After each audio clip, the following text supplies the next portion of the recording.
Donc plus que jamais, la ville de Sainte-Anne, avec ses élus, avec les agents municipaux, d'ailleurs que je remercie, qui font un travail extraordinaire, que ce soit les élus, que ce soit les agents qui sont engagés, concernant cette crise sanitaire, mais surtout cette crise de la distribution de l'eau dans les robinets, et où nous avons mis en place des dispositifs palliatifs. Donc je ne vais pas revenir, nous avons 5 points sur le territoire avec 3 agents.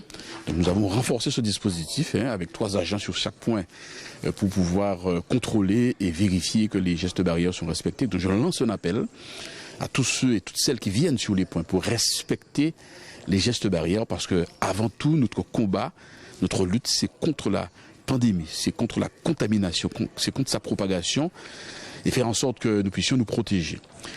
Et donc nous allons renforcer ce dispositif, et d'ailleurs sous les points que nous avons prévus où il y aura justement des distributions de packs d'eau, mais aussi des points de l'eau potable ou encore de l'eau non potable.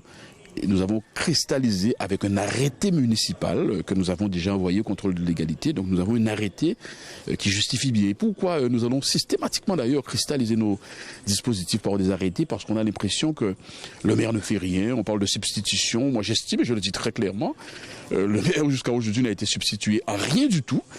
Parce que tout le dispositif, toutes les dépenses financières sont à la charge de la municipalité.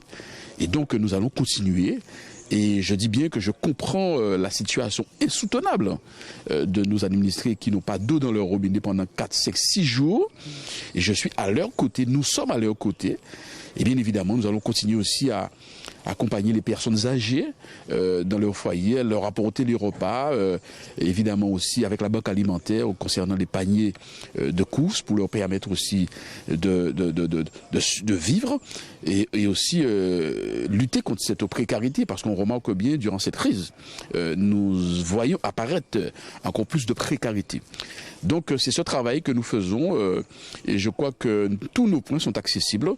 Et je ne cesserai jamais de le dire, même si éventuellement on peut dire que oui, mais nous avons les élus aujourd'hui sont tous des pourris, les élus aujourd'hui sont tous des incompétents.